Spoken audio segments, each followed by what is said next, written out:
Also, we have survey on exit. So please make sure after the webinar is over that you fill in the survey on exit. We will be very helpful for this, but I will remind you about it once again after the webinar is over, when I will be doing the closing up. So what are we discussing today? We are discussing measurements. And those of you who join all our webinars might be slightly confused why we talk about measurements so much. We were talking about quality dashboards. We were talking about, is it worth measuring quality sometime before? And again, we devote our time to discussing this topic. But if you remember, if you joined during the webinar on quality measurement, we actually were discussing the topic, can we improve without measurement? And the answer was actually no, we cannot improve fully without measuring, because measuring tells us how well we're doing. Are we really improving, or certain things need to be done in addition? Also point us the areas where we need to focus our attention. So measurement is very important. But whether measurement in itself, just gathering statistics, is enough for making a decision and judge whether we're doing well or we're doing not so well, that's what we're going to discuss today. So I'm happy to introduce our first speaker today, our panelist. That's Emmett Moriarty, and maybe you already met him because he already participated in our webinars as a speaker before. And Emmett is a specialist in healthcare markets. And also Emmett participated in the benchmarking program, development of IFC benchmarking program from the very beginning. So that's why we decided he will open up this webinar with his presentation and tell you something we believe very interesting about the results of the previous benchmarking session. Emmett, you're welcome. Thanks very much, Julia, for that introduction, and good morning, everybody from London. So let me start by sharing my screen here. So I hope everybody can see that. Can everyone see that, Julia? Yes, we can. Yes. Okay, great. So yeah, let me give you some context first of all on the benchmarking service, because it does go wider than quality. So the way I've structured this is what did we do, who was involved, and what did we discover? So IFC developed this benchmarking service in response to its clients. As many of you may know, when we go around hospitals, we're often asked, how do we compare against others, not only in emerging markets, but how do we compare with hospitals in the UK, in the US, and so on. So we decided to start the benchmarking service in response to demand from clients, all of whom were looking to improve their performance across finance, across operations, and across quality.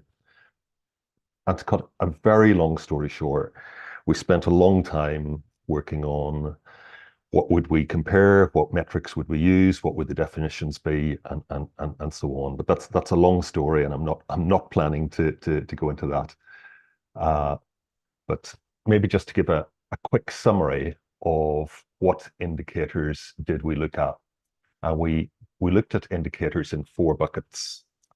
Financial, as you would expect, being the International Finance Corporation, operational, but also importantly, quality and surgery.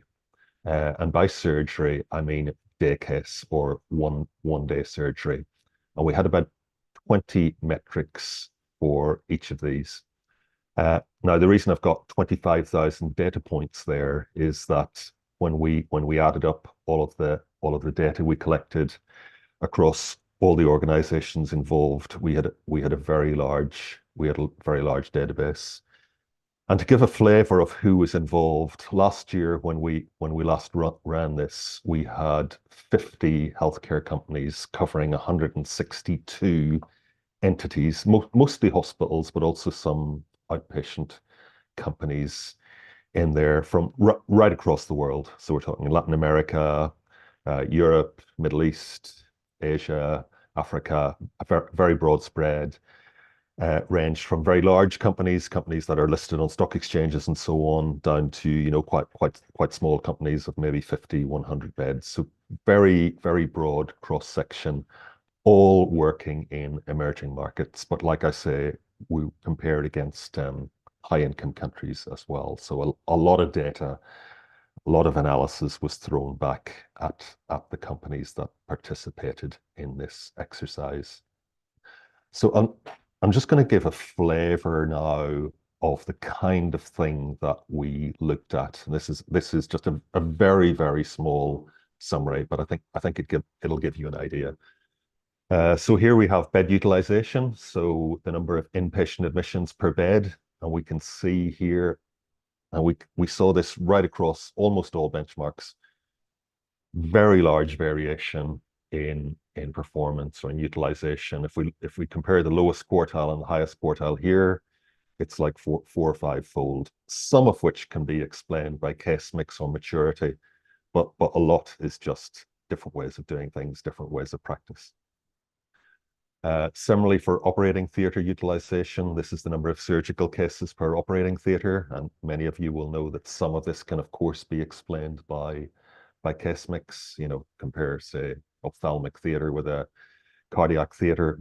But when we dig into the data, a lot of it is not explained by case mix. It's simply explained by how well operating theatres are managing, scheduling, planning their workload.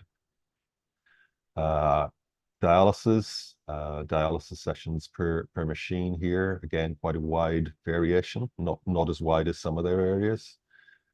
CT scans, I think anyone calling in from a hospital today, most of you, not all, will have a CT scanner. And we can see again here, very, very wide variation in the utilization of CT. And finally here, just to show a different one, this is staff turnover rate, which is an issue that healthcare companies around the world struggle with in these days of shortages of skilled staff. And we can see, again, very wide range in terms of staff turnover, with some companies having a staff turnover of 40% and others like 1 or 2%. And one of the interesting things about this is that the variations within countries can be as wide as the variations between them. So it's not all explained by market factors. So before just giving an overview of quality, I wanted to touch on this aspect of clinical practice. We looked specifically at day surgery or day case surgery rates, and just for anybody not familiar with that with that term, a day case is a patient who is booked in, usually in the morning, to leave hospital on the same day, usually in the afternoon. And here on this complicated looking slide, although it's not so complicated, we took 18 common procedures. The yellow bar shows the median day case rate for each procedure here in the UK. The dark blue is the median for our benchmarking club, so the median across the 162 facilities participating, and the light blue is the highest quartile performance among those 162 indicators. Sorry, 162 companies. So if we look, for example, at repair of inguinal hernia, here in the UK, 78% of hernias are done as a day case. But among benchmarking club members, it's 6%. And the highest quartile among benchmarking club members is 21%. So quite a big difference. And we see this, as you can see, the yellow bars are much higher right across every single procedure. I'm looking again at just over towards the right, endoscopic examination of bladder. Here in the UK, 99% are done as a day case. but it's less than 5% across our benchmarking club members. So this was a very striking discovery for us. So let me just move on now to quality. And I'm not going to go into this in detail because I know Julia and Ajibike are, but here we have the 20 odd metrics that we used to benchmark quality. So I'm not going to deep dive into those because I know there'll be discussion about these afterwards.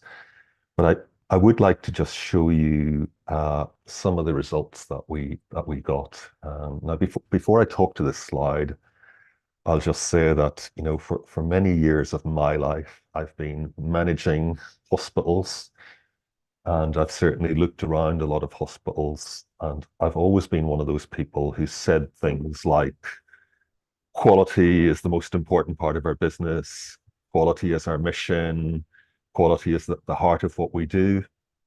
But when we looked at the data coming back to us, actually the quality indicators were the indicators that were least complete in the report, in the data sent back. So for example, you know, financial indicators, we got near 100% completion. You know, everybody knew their revenue and profitability and so on. Bed utilization, similarly, nearly 90% were able to report that. Payer breakdown between insurance and self-pay, 84%. But when we start looking at the quality indicators, we get a lower level of completion. So 67%, 2/3 for net promoter score. But when we go into the weeds, let's say, into the detail, patient falls, less than half of the hospitals could give us data on that. And similarly for healthcare acquired infections, you know, which are, you know, quite, you know, these are quite basic indicators, and yet, you know, we see this surprisingly low level of completion compared with, you know, other things like bed utilization, theater utilization, CT utilization, and so on. So let's just remember that for a moment, and then look at, well, what did we get when we looked at, you know, the 48% and the 47% of respondents who were able to report data. And here's a typical graph, you know, showing across the x-axis all of the organizations anonymized using code names, and the measures that we got back. So you'll see straight away that about half were zero or near zero infection rates reported, and then, you know, maybe up there on the right, you know, maybe a quarter of those or a fifth of respondents that were able to give us more credible data. So I guess two things here. One is many organizations did not provide data, and then many who did provide data that was very, very, very low. And I guess another question is, you know, if we look over at the right here, you know, one company has 7% healthcare infection rate. You know, a question in my mind would be, well, is this a really bad hospital? Or are they just better at counting infections and doing something about it? And this is a question that came up again and again. So just give another example, which is pressure ulcer rates. Again, we see lots and lots and lots of zeros, and then towards the right, higher data. Same again for reported incidents per bed. If you can hear noise in the background, there's some engineers just started outside my office here. Reported incidents per bed. So we see again, you know, most organizations don't count incidents at all, or at least they didn't report any back to us. I will say one very interesting thing that we observed with incidents, and that was that when a company was able to provide data on incidents, whether it was 1 or 1,000 or any number at all, those companies had a higher level of completeness of data overall. So if they reported incidents, they were able to report their finance, their operations, their quality, all the other things. So being able to report incidents at all seems to be an indicator of business maturity, or at least of data maturity. So that was you know, an interesting observation specifically on that. So hopefully that gives you a flavor of the benchmarking service. A very quick run through it. I'll be happy to take questions at the end, but for now, I think I'll hand over to Julia, who I think is going to dive deeper into the quality aspects. Thank you.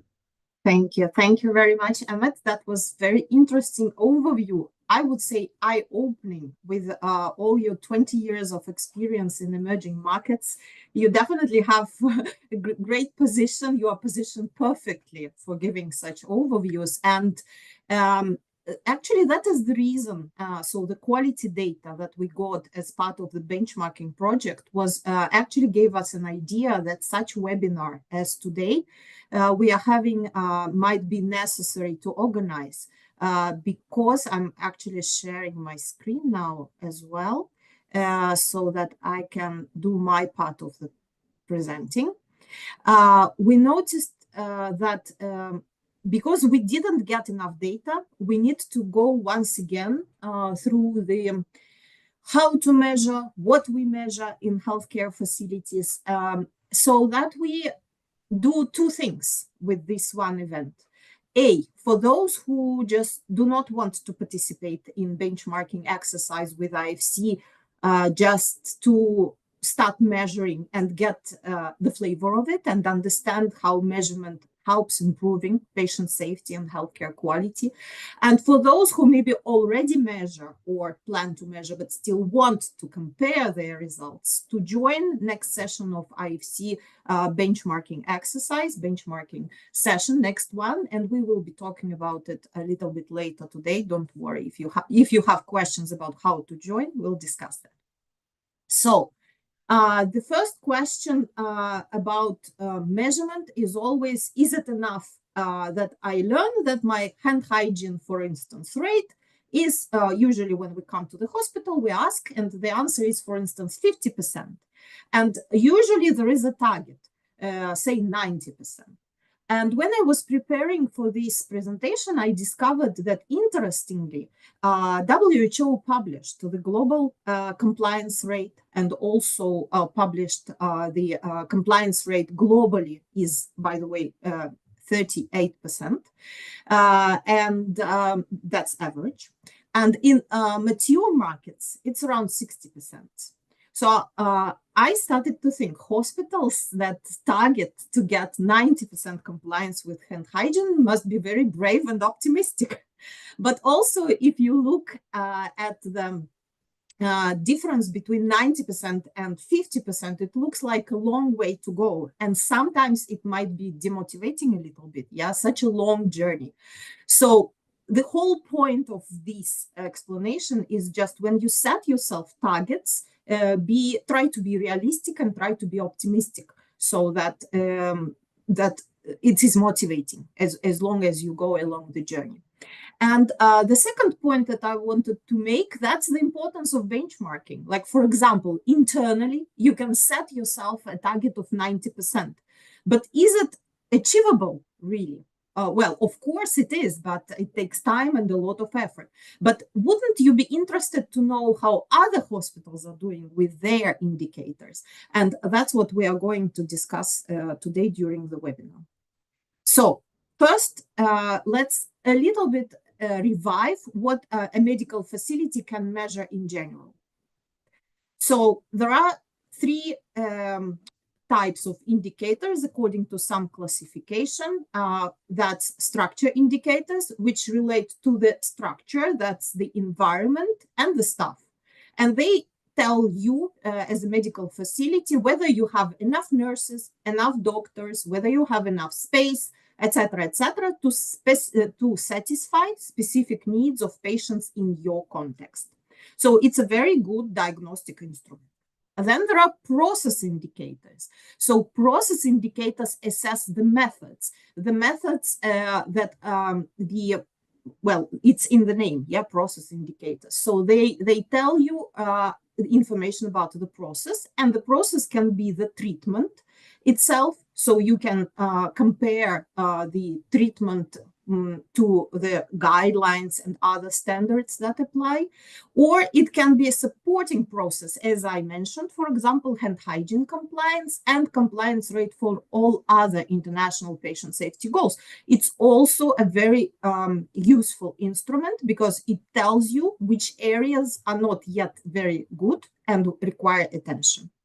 And then there are the most tricky, the most unpredictable outcome indicators. Why unpredictable? Because when you try to Google data on outcome indicators in healthcare, they are very difficult to find because they evaluate the results of the treatment.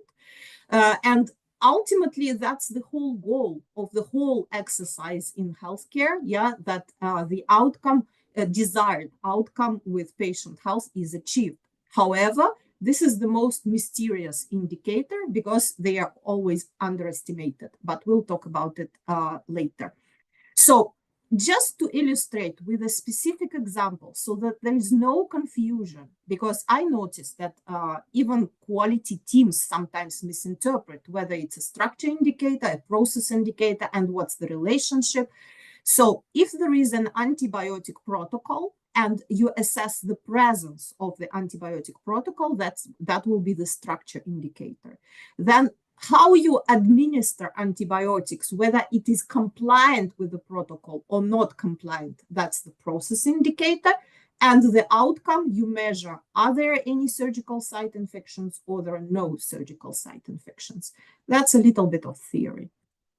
So structure indicators specifically, let's talk about them. If we name them in 2 words, it's resource allocation. That explains everything. Do you have enough resources or not enough resources, and something needs to be strengthened.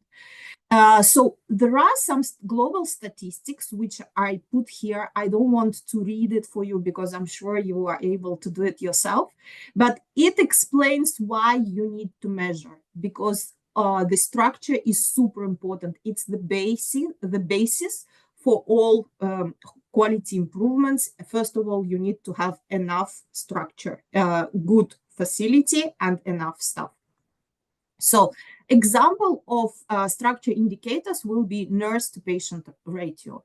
And apart from the well-being of staff, like burnout and desire to work and initiative, etc., all these things, of course, are very important. So that staff feel very well, that they are not overloaded, not tired. And in this case, they are able to provide adequate care with best of their efforts. These proportions, for example, nurse to patient, have very clear connection with outcomes. And outcomes, as I already said, is the ultimate goal of healthcare treatment. So that's why everything is closely connected. So then there are process indicators that do what? They assess process compliance. Again, if we assess in 2 words, and process can be the treatment process, as I said, or some supporting process. And again, I don't want to read all of this for you for the sake of time. I'm sure you can do it yourself. But for instance, here falls the hand hygiene compliance that we were talking about, or door to balloon time that we also include in our benchmarking list of indicators to measure. And again, our mysterious indicators, outcome indicators, they help us assess what? Treatment results. So they relate to recovery, functionality, and well-being of patients. And here, of course, one of the indicators that you are most familiar with will be mortality rate and infection rate, etc. So what's the value add? And let's talk about some interesting facts and statistics which I discovered while preparing for this presentation. So first of all, if we talk about, let's call it target audience for this data, it will be slightly different. So structure and process indicators are very important for hospital management. I already mentioned why, because they help identify sensitive areas that require attention. And outcome indicators are very important for patients, because if we zoom out a little bit, we understand that that's how patients give judgment to the medical facility and care they receive. So they say, yeah, I feel better now, or no, I don't feel better. Probably it's a bad hospital because doctors didn't help me. I still have this problem. So outcome indicators, first of all, it's the perception of patients.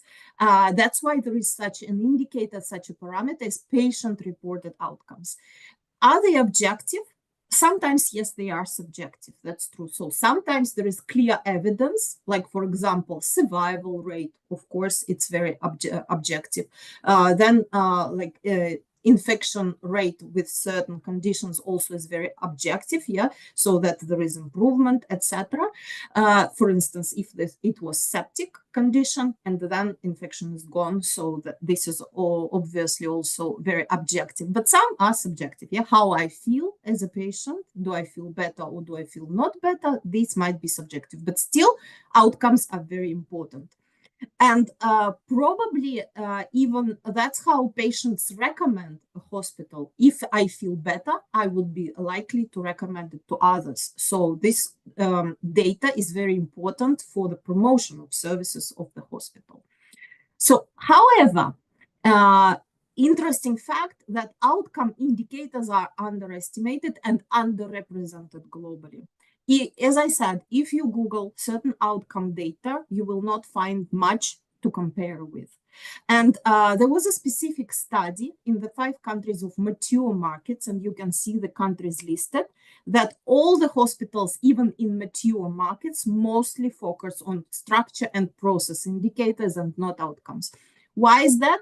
Hard to say. On the one hand, yes, that data is not very easy to measure, not very easy to get. As I already said, some must be reported by the patients, maybe other reasons, but let's go forward. So we discussed what we can measure, and is measuring enough? Is just getting the statistics enough? I think no. Because even if you measure, for example, hand hygiene compliance rate, then you have the target. So you compare the target compliance rate with the actual one. That's how in a relation, you tell yourself whether you are doing well or not so well, because then you get the context. That's when benchmarking becomes very useful. So after you get the data, you want to know this data, how does it compare with others? Other departments, your target parameters, and your peers, other hospitals in same conditions in your country or even globally. Because sometimes it also becomes all very subjective. Hospital sets itself a target and then believes that these are not great results. But then you look at the peers and you realize that actually you are doing much better than others, and it becomes very motivating. It also gives you additional energy to move on and to improve further. And after you benchmark, the good logical next step would be to analyze the results of benchmarking, because whatever data we provide during the benchmarking exercise, it's not prescriptive. We don't give any judgment whether you are doing well, whether it's good or bad trend. We never do it. We just tell you, look, that's where you position yourself among the others, and then you decide yourself and you make conclusions and you analyze these data, and this again helps you prioritize areas for improvement. So are there any challenges with measurement? Of course there are, and probably that's partially one of the reasons why not every hospital is already measuring a long list of indicators. One of the first challenges is data accuracy, and not every staff member in charge of measurement is actually trained to measure properly. And statistics, which is gathered with mistakes, can be very misleading. That's why you need to double check the accuracy of data and train staff who are responsible for measuring so that they measure and you can trust this data. The second challenge, standardization, and this becomes obvious when you try to compare. If you compare apples to oranges, not many conclusions you can make. So you need to make sure that the metrics, the indicators that you measure are measured the same way as those indicators that you are comparing yourself with. Again, it might be very misleading, might take you up the wrong direction. And the third challenge, probably it can be even put on top because it's one of the most important one, it's resource allocation. A measurement takes time. And considering that hospital is a medical facility or outpatient facility, and its primary goal to look after patients, usually the management team says, our staff don't have time to measure, to get all that statistics. It's an effort. We don't have time for this.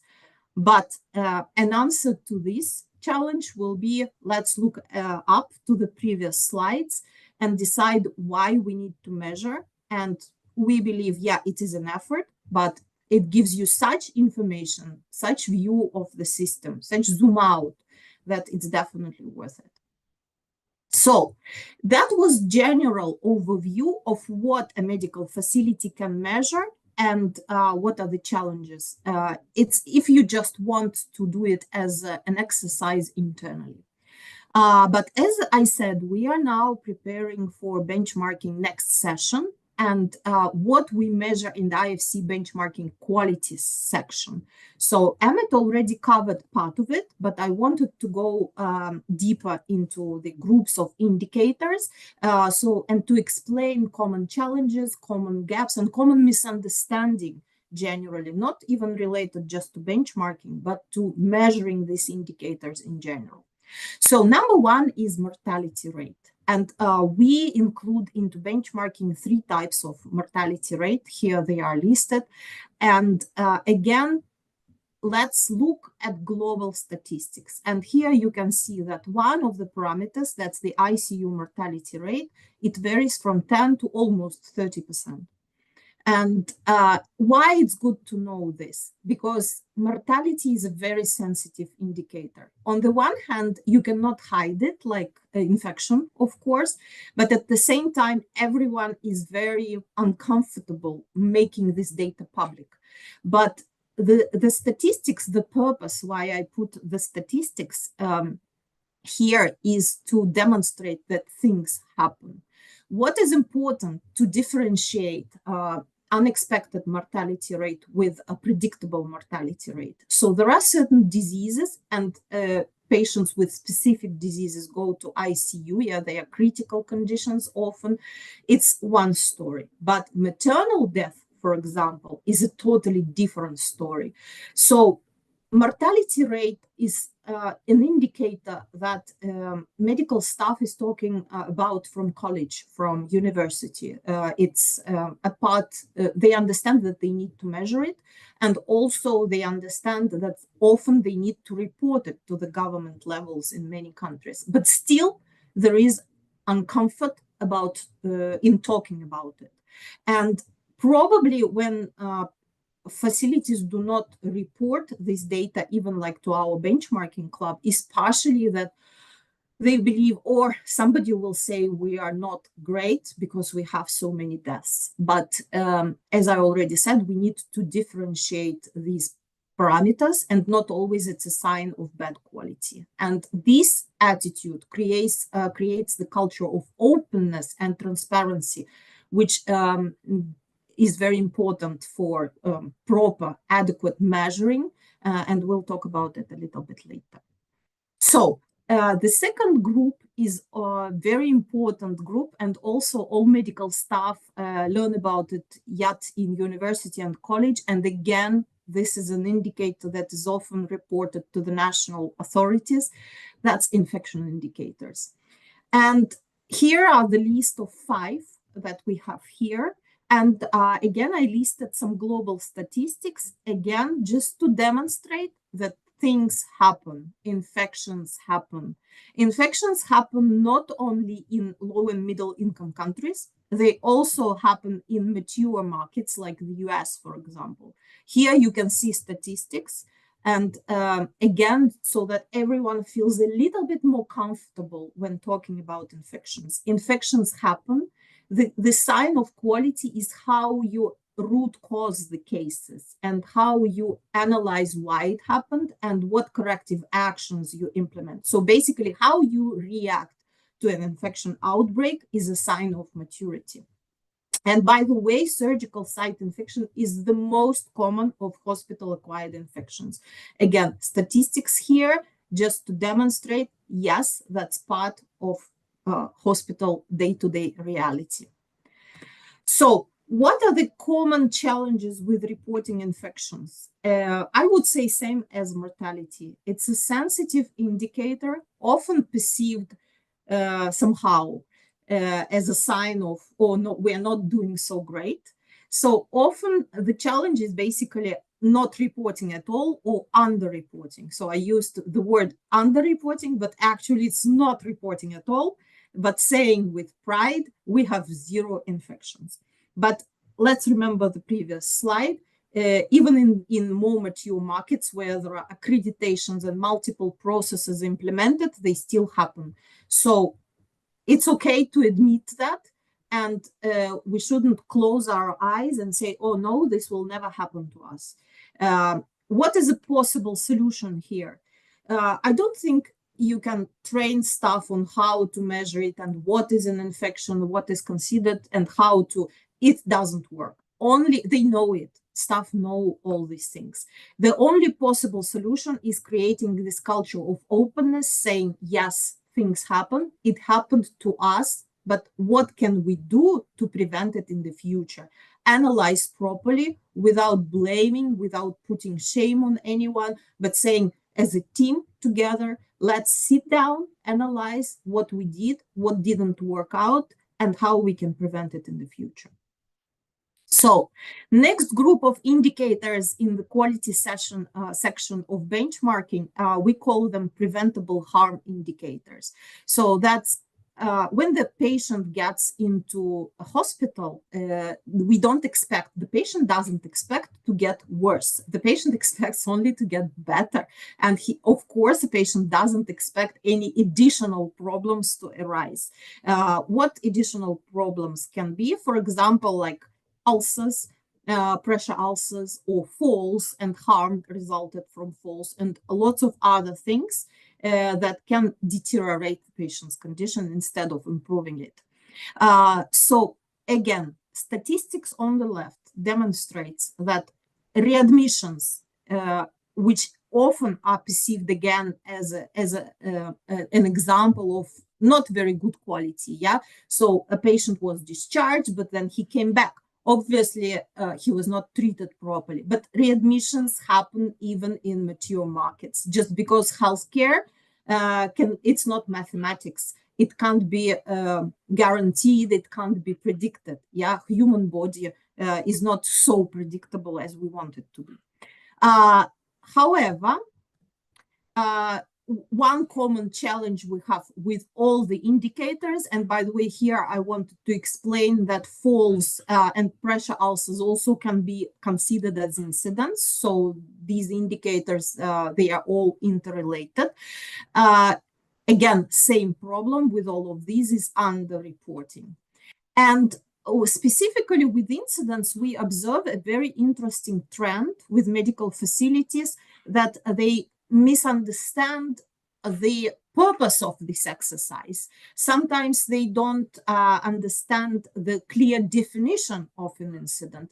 And also often they say with pride, last year we didn't have any incidents.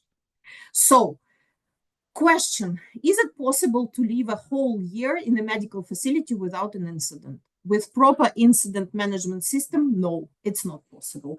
And let me tell you that an average number of incidents can be hundreds per year. Not all of them will be severe incidents, sentinel events, of course, but this will be various types of incidents, and some medication errors, falls, etc. They are, again, like infections, part of day-to-day activity of a medical facility. And I can tell you one sign of a mature incident reporting system. It's a big number of reported near misses. So near misses are mistakes that were going to happen but didn't happen. For example, it's a nurse was going to give a patient a medication, but then realized it's a wrong medication or wrong dosage, and went back and corrected everything. It will be a near miss, and reporting such cases and actively analyzing them is a sign of maturity of the system. They help prevent real incidents that cause harm to the patient because they are diagnostic tools to analyze the system. So what based on what we already discussed, the challenges, what would be the solution? So first of all, with specifically incident reporting, we need to explain the purpose. We need to give that it's a diagnostic tool and it's not additional burden or a sign of poor quality, the opposite. It's a very useful instrument that helps you identify the areas requiring attention. Then you need to have clear definition. What needs to be reported so staff are not confused. Then easily accessible, simple and straightforward form and reporting mechanism so that you don't need to struggle writing pages and pages of description of an incident. Then there will be a pushback from staff. Then, of course, team approach in analysis and decision making, because then staff will not be afraid to report, because there is often a feeling that if I raise an issue, then I will be to blame for it. So if a staff is brought into the team, asked questions, and then say, okay, please give your input, how we can decide this together, then staff feel safer and they start raising issues. They start speaking up. And this helps to create the culture of openness and no shame, no blame. And this is important not only for incident reporting, but also for infections and lots of other things, as we discussed earlier. And now we move to the fourth section of our benchmarking quality section. That's patient experience indicators. And the challenges here will be, first of all, objectiveness, and we already touched this a little bit when we were talking about outcomes. Yeah, so what solution with objectiveness challenge will be, think twice when you design questions for patient satisfaction survey, or when you get your NPS score, analyze and think carefully. Because there are multiple factors that influence patients' ability to give objective judgment. Sometimes even such factor that a patient is going to visit the same doctor over and over again, will he be likely or she to criticize the doctor, even if there are reasons? Most likely not, because they will be afraid doctor will be offended and will not treat me again next time. Or sometimes you cannot say that the hospital is not great because it's the only hospital in the area. So multiple factors need to be considered to make sure that the statistics that you get as a result of getting patient feedback is objective. Same with average waiting time. Certain parameters, like, for example, did you tell the patient that he will have to wait, or do you just leave the patient unattended so that they wait and wait and wait without, so you don't manage their expectations. And with other two parameters, the challenge is that very few hospitals actually measure them. So door to needle, door to balloon, this data just is not measured by many.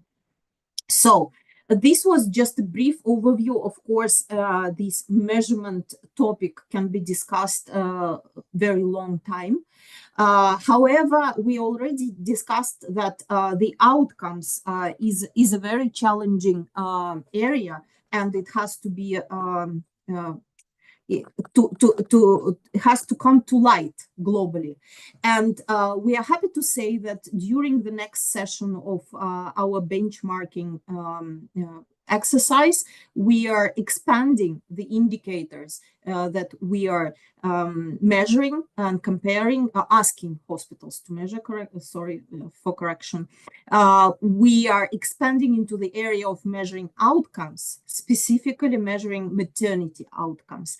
And it wasn't our decision to choose that area. We were consulting our clients, again, as we did with previous indicators. And this area had the most interest. That's why we're happy to add these indicators to our list. I'm happy to pass the floor to Ajibike, so that Ajibike could tell you about how to measure the indicators related to maternity and what are the secrets of success there. So Ajibike, over to you. Hello, everyone. I hope you can hear me clearly. Yes, we can. So good to be back here with you. Thanks. Thank you, Julia. Thank you for the presentation. Really good segue for, what we're talking about. Good to know the different levels of measurement of performance and of quality, right? So remember, Julia has spoken to you about structure, process, and outcomes. And she also told us that structure and processes seem to be the easiest or the easier, because none of it is actually very easy to do, right? But Julia has talked to us about the fact that structure and process indicators are the ones that are most frequently measured, and outcomes have not been very easy, largely because there are multiple factors that lead to outcomes. And we always get pushback. I always get pushback from clinicians, right? When you talk about outcomes and they tell you all the things that could affect or impact outcomes, which includes the patient's education, their lifestyle, their access to water, access to healthcare, and all that. So many things. But at the same time, we still have to think about it. Because really and truly, everything we're doing in healthcare, the only reason we get up and go to work and why the buildings exist and why the investments exist is because we're trying to cure or at least reduce suffering. We're trying to get good outcomes. So if we don't know whether all the efforts that we're putting in, sleepless nights, money, effort, and all that, if we don't know if it's getting us to where we want to go, that doesn't seem like the best thing to do. So more and more knowledge is going into how to measure outcomes. So Julia already told you partly why, why did we pick obstetric outcomes of all the list? And we're not closed. We're not closed yet, but we are also on the journey of learning how to help our clients understand how to measure outcomes better. But we're going to start with obstetric outcomes. So in this presentation, we're going to talk about the why a bit more. We're going to talk about how we developed the process, right? What's the process for developing the indicators, and what is it that we're going to be measuring, so that for those of you in organizations that are going to be participating, at least you get a preview and begin to think about how to measure this. But before I do this, I want to ask a quick question, and I'm going to do a poll.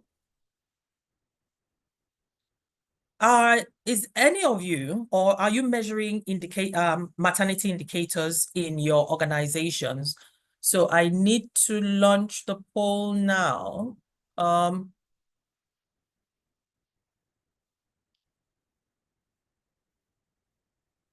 So please let us know if you are measuring maternity indicators in your organization at the moment. Please vote. Thank you very much. I see the numbers coming in rapidly.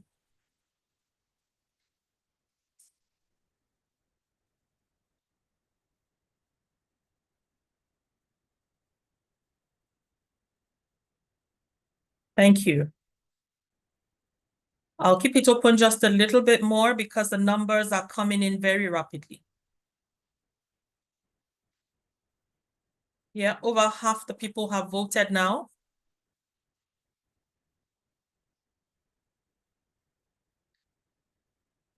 So we'll close down in 10 seconds. Any more persons that want to vote? Thank you. I'm seeing it going up again. Yeah.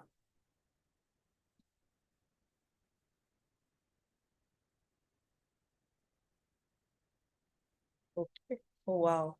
Okay. People are still voting. So let me keep it open for those because I'm seeing another cycle of flurry of voting.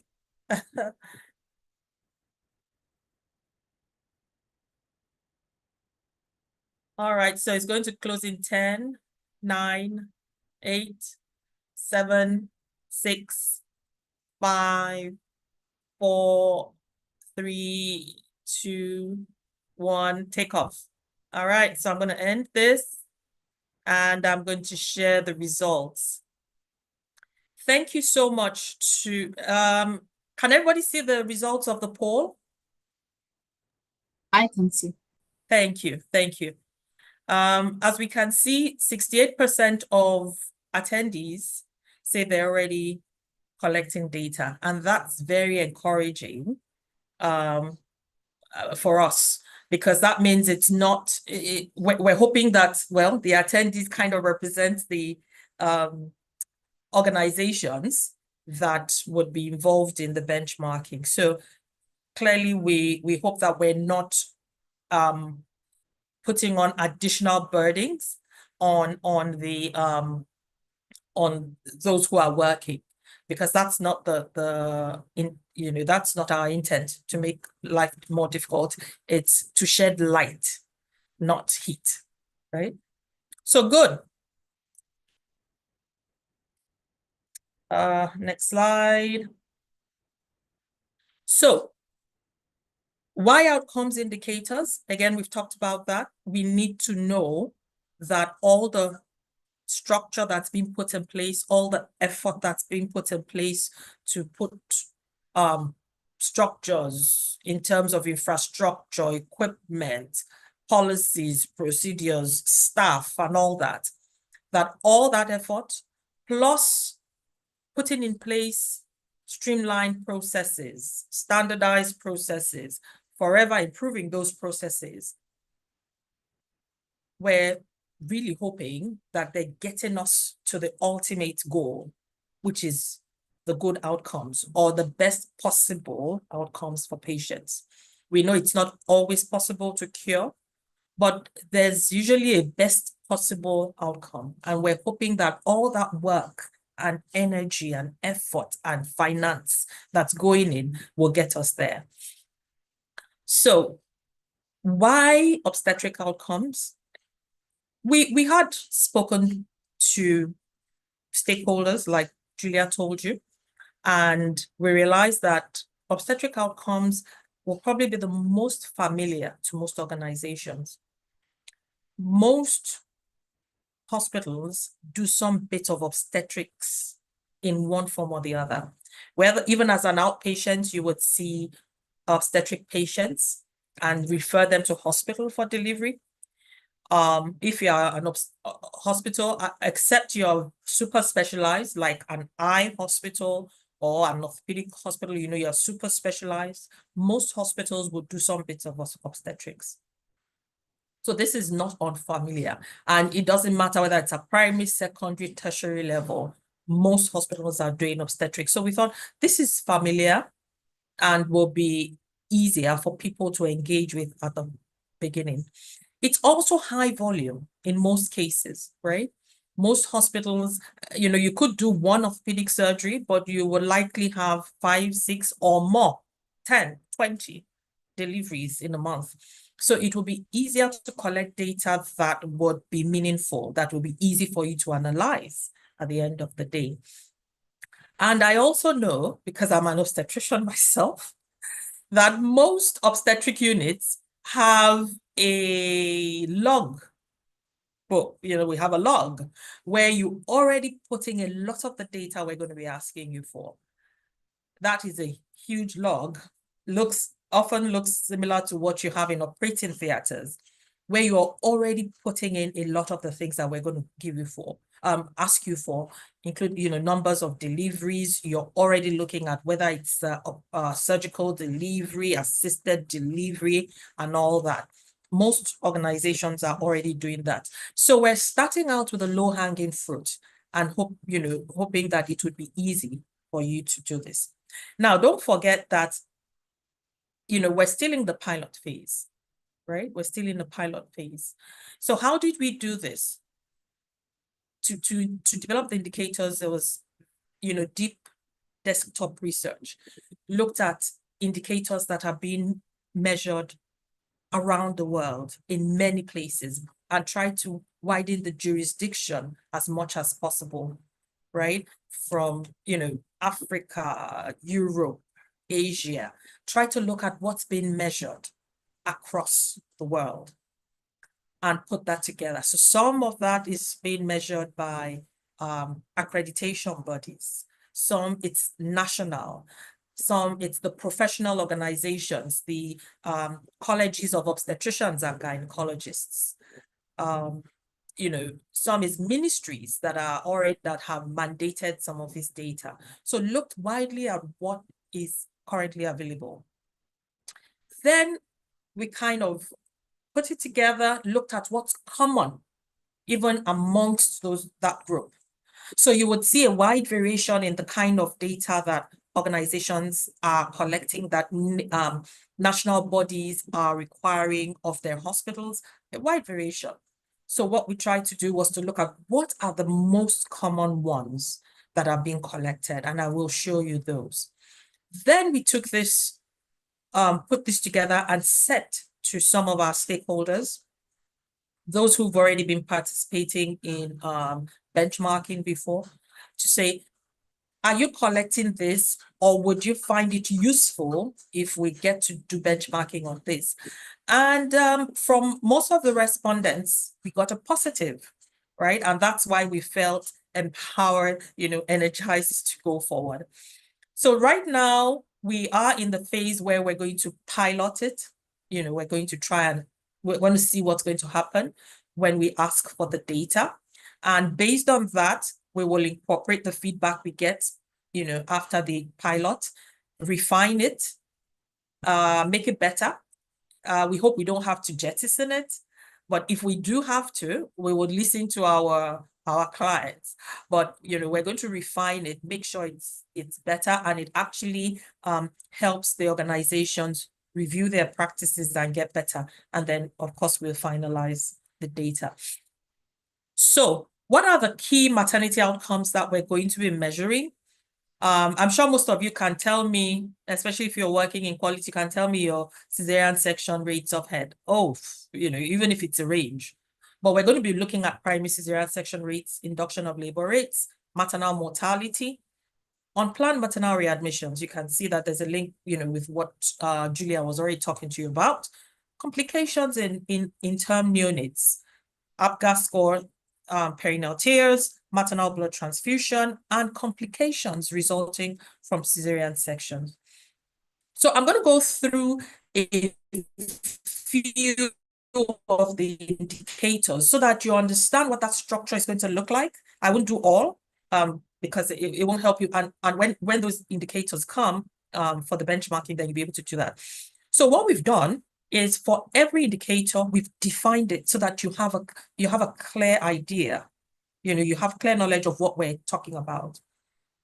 Julia did say that one of the challenges we see with indicators is when people are measuring, or organizations are measuring things very differently, and you're not able to compare like for like, right?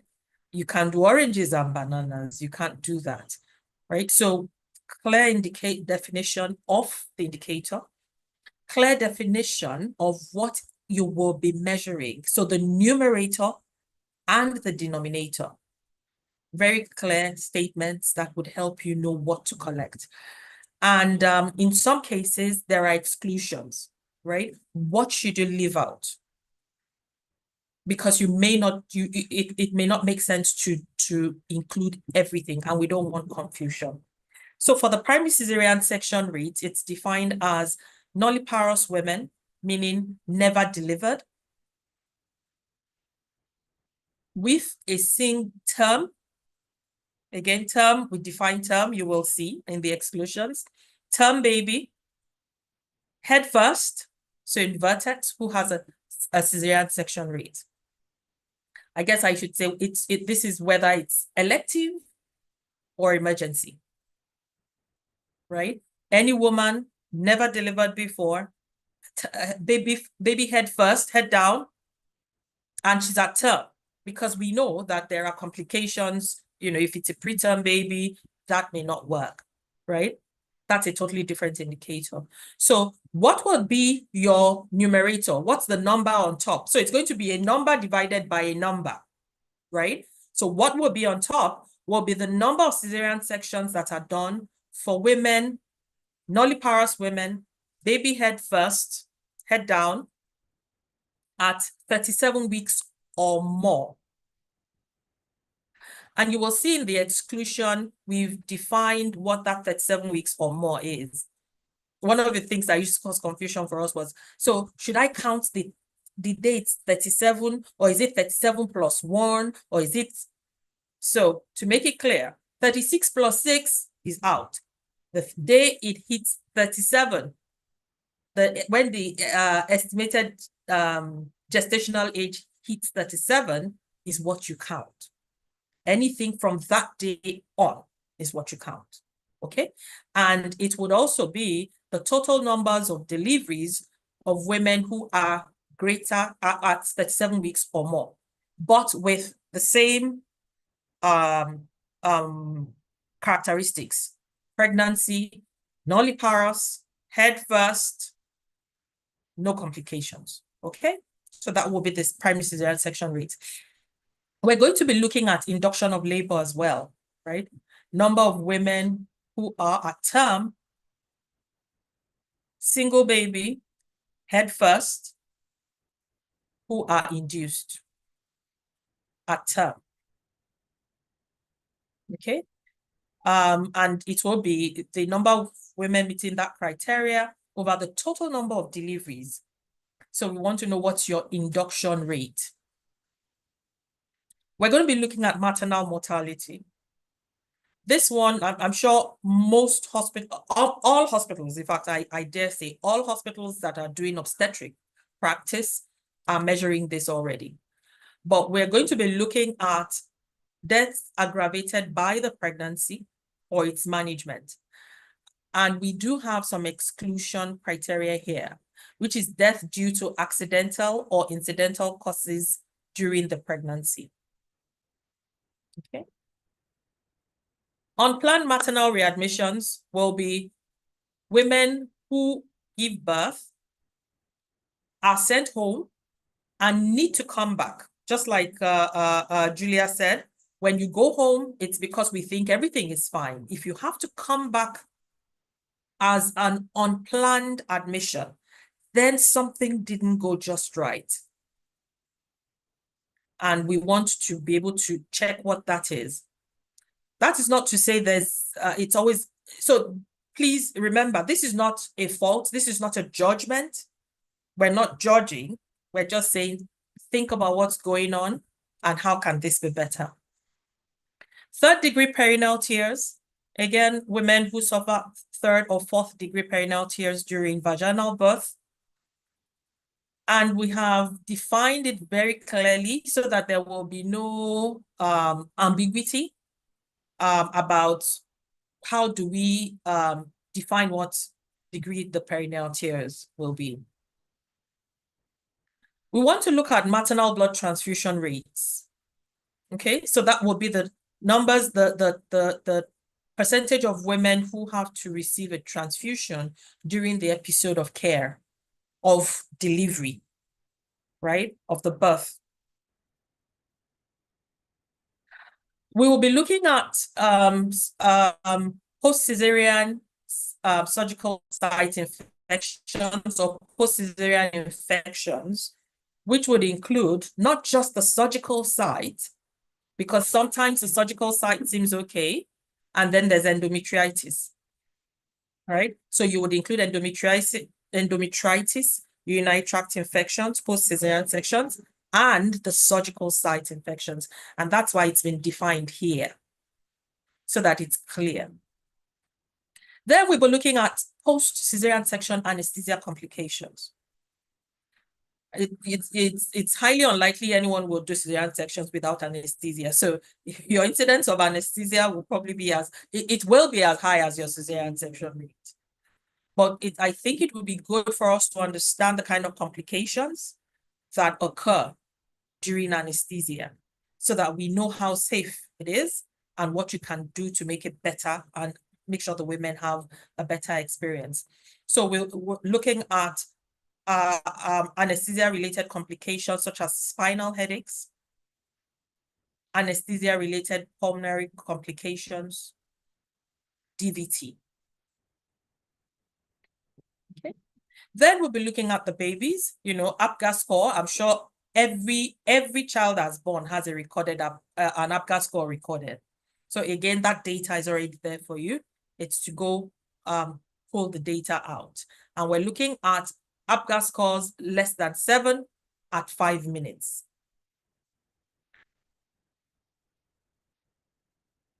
Then unexpected complications in term newborns.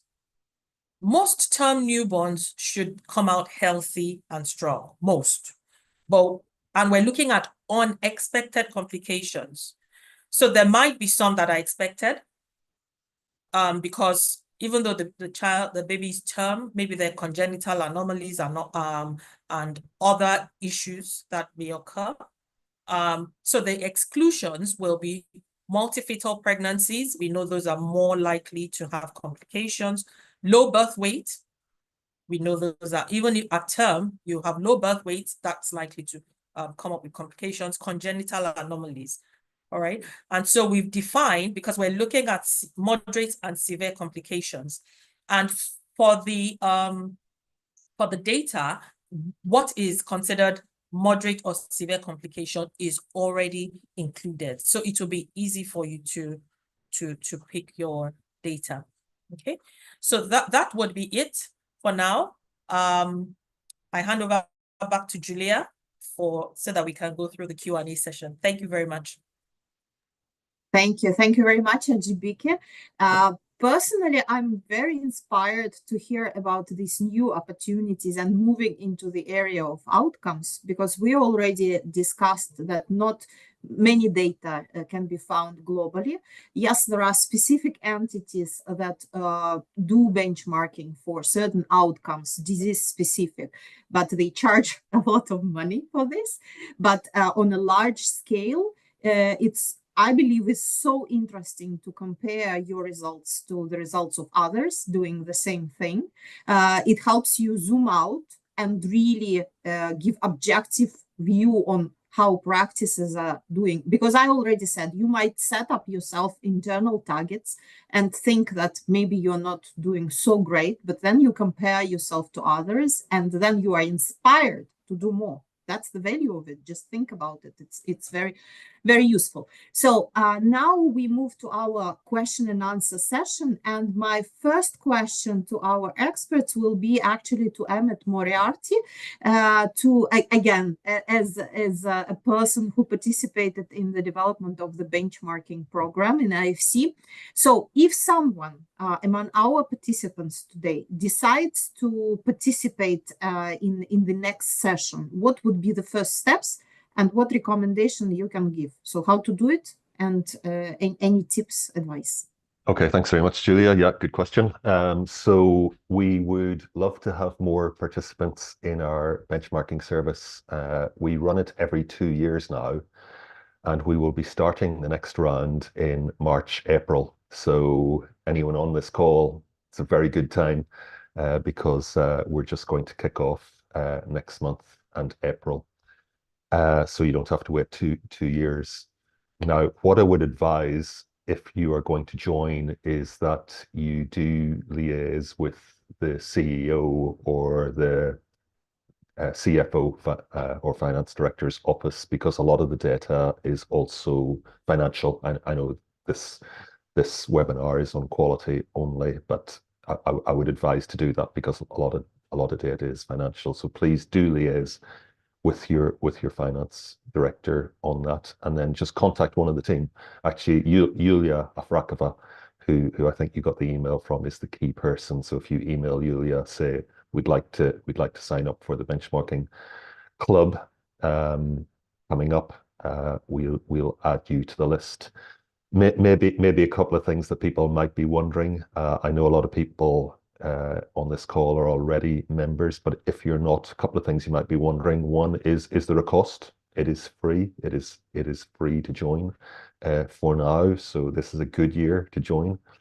Another question that people might be wondering or saying to themselves is, this is quite sensitive data here, infection rates, mortality rates, all of that. We wouldn't want to see it published or in a newspaper.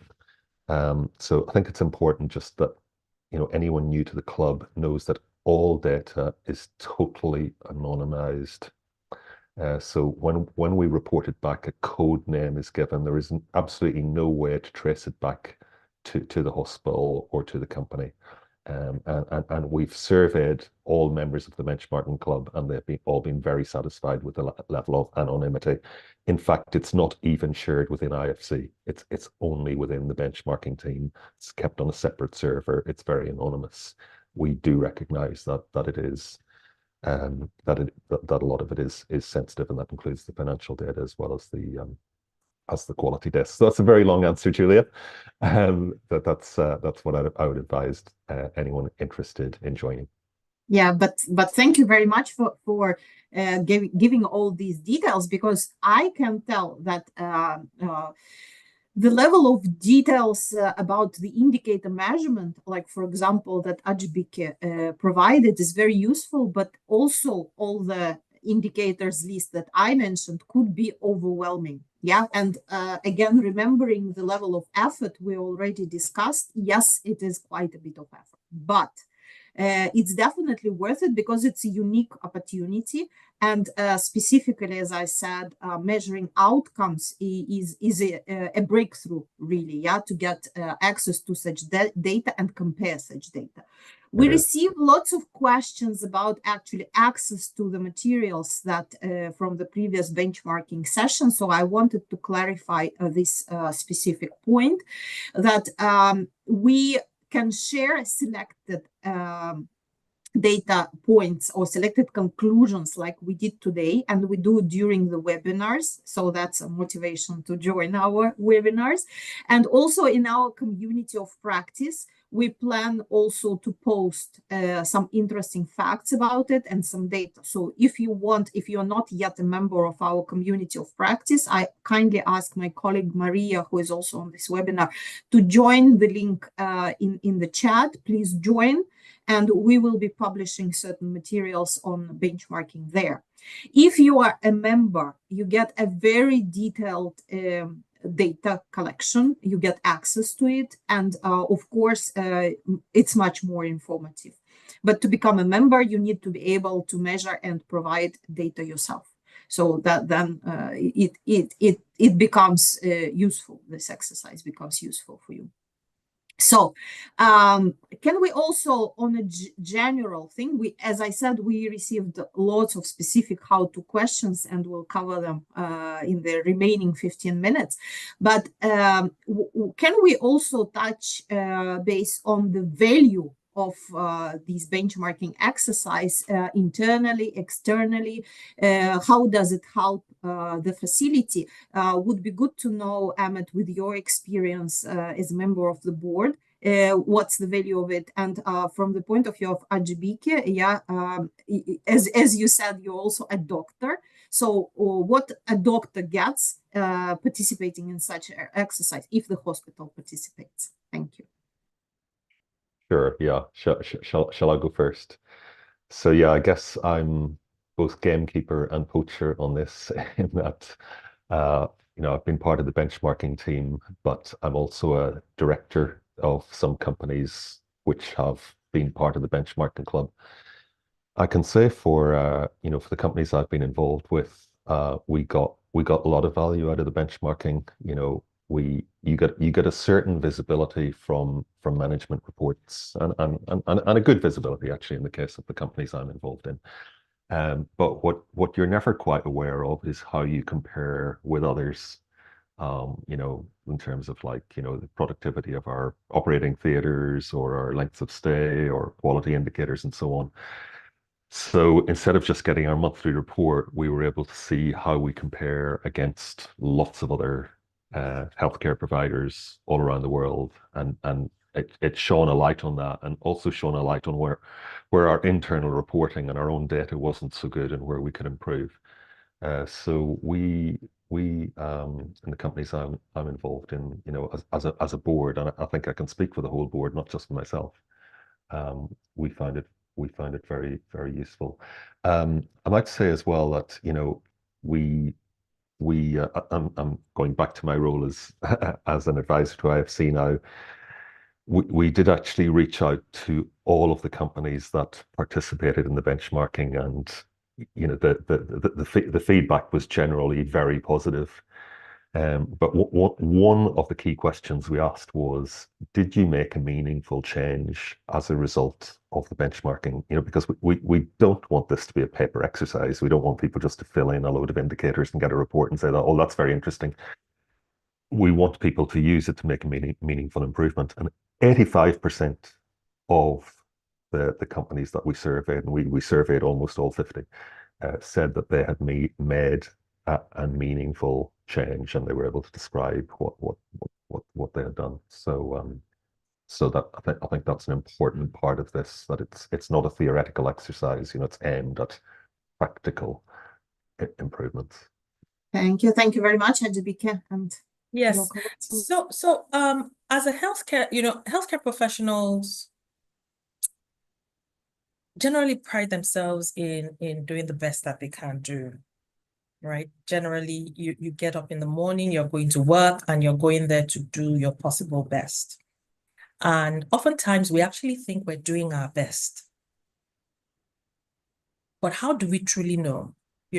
Until you open yourself up and look at what are other people around me doing, you may actually think that you're the tallest hill in the, on that plane, until you move just a little ways, and then you see that there's something else, other people are doing.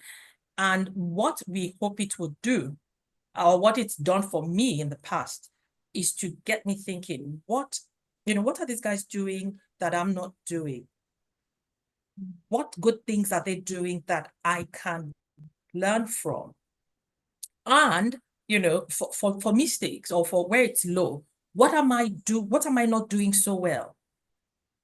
And begin to look at it. So you will find all kinds of things: system issues, knowledge issues, resources. Sometimes it's, oh, I didn't even know that kind of practice existed.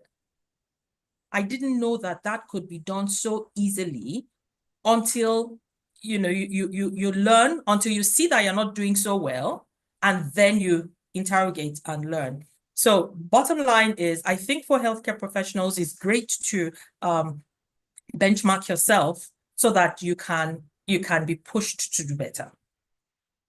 Thank you. Thanks, Ajibike. Yeah, excellent point. And thank you, Ahmed, as well. I think, first of all, very interesting to see the perception from the different levels, but you both agree that it's very valuable. And on my side, I wanted to say that we decided today to focus on this specific topic, not just to promote benchmarking as some mathematical exercise, but to increase awareness about this very powerful quality improvement tool. Because we are talking about quality improvement, and this is one of the tools that increases visibility. It kind of takes you above your daily routine practices and gives you a much better understanding how everything is organized, and as Ajibike said, in which areas you're really doing well, where you need to focus your attention, and it also allows you to understand that there are certain things that you didn't know they existed, just exactly as Ajibike said. And our next question is actually a very, very specific question. It's a specific how-to question, how we call them. And probably it will be a question more to Ajibike as a quality specialist. So I was talking that there is a clear connection between process and structure indicators that relate to outcome. But we received a question, thank you very much for it, because it's a very good one, that not always fixing the process and fixing the structure guarantees the outcome.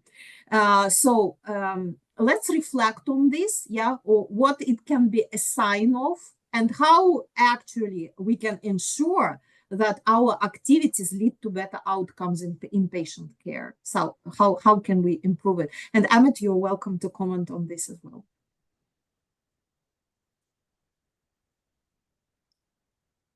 So Ajibike, any thoughts on this? Sorry, I seem to have gone off. I couldn't hear you. Please, do you mind repeating? Okay. Yeah, sure. Is there a way, if we fix the process, if we fix the structure, not always we get the desired outcome. So how to deal with this, and how we can, well, as I said, healthcare we get no guarantee. We can only mitigate risks. It's all very unpredictable. But what measures we can take to get closer to the desired outcome? That's like the holy grail question, right? There are many things, like we've said, that impact outcomes. But having, and there are many things that are beyond the control of the hospitals to that impact outcomes. But having said that, evidence has shown that if care, for the ones where we have clear guidelines, if care is provided following the guidelines with minimal variation, you are likely, you can predict outcomes a bit better. It's not guaranteed, but it's more predictable. So if you're having a clean primary cesarean section and your instruments are sterile, you do your hand hygiene properly, you give your antibiotics when you should, you use proper surgical technique, you are more likely to get clean healing at the end of the day versus all the other, variables that can happen. You don't wash your hands well, you don't use your gloves properly, your instruments are not sterilized in the, manner in which is prescribed. So following guidelines will be very key to getting good outcomes. Standardizing processes, so everybody knows how to standardize. Of course, when we're talking about standardizing, it means that you are standardizing along the best possible practice, best possible processes that you can get. Standardizing it such that, it's almost predictable that even if I go to sleep, the next person coming will be able to follow the same processes that I have followed. Again, is more likely to get good outcomes. So even though we do say, oh, we can't predict, and then patient characteristics come in, yes, but that's most likely for the 20%.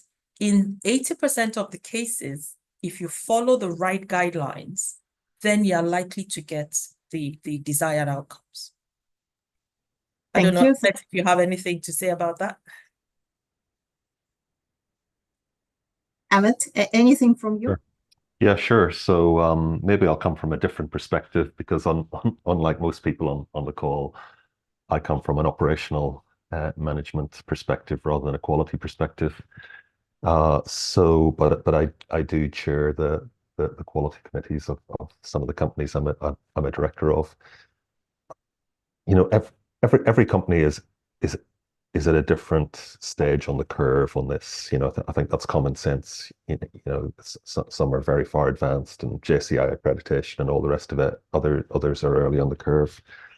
But for me as a director and as a former, you know, healthcare leader, there are certain minimum things that I look for. One is there a quality improvement plan in the organization? And it's surprising, you know, when I go around companies, how many talk about quality but don't have a quality improvement plan. So any company I'm involved in, I do expect there to be a quality improvement plan.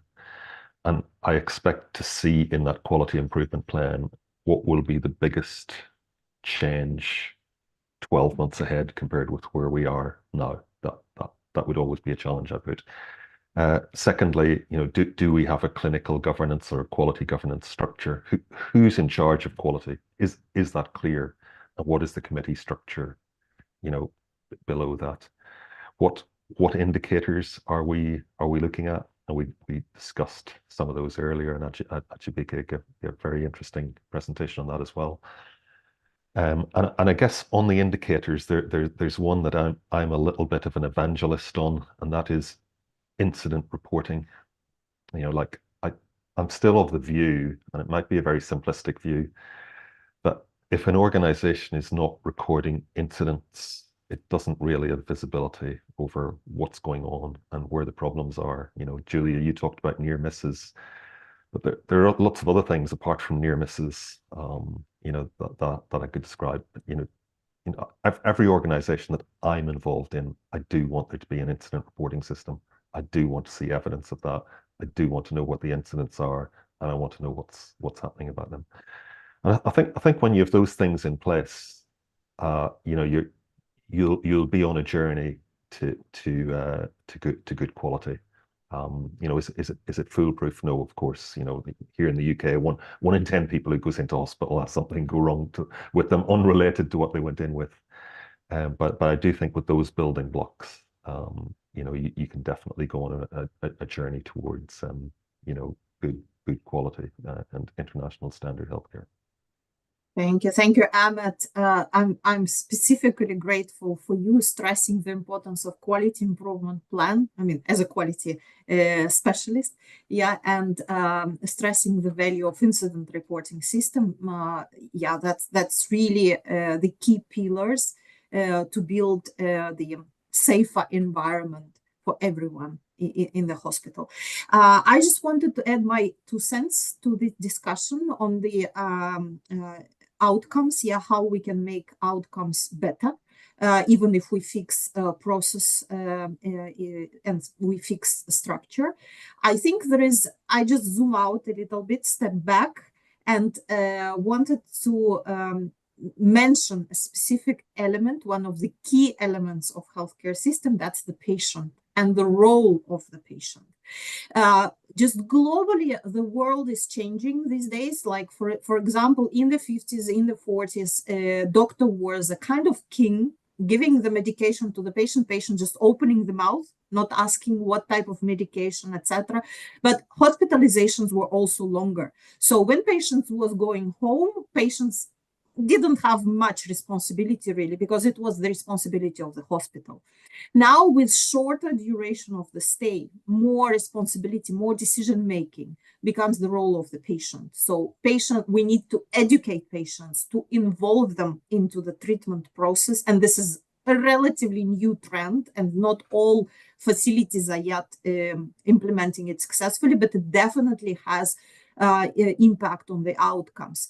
Patient also has certain responsibility to take medications that are prescribed, to come back in time for checkups or for follow-up visits, follow certain instructions the doctor.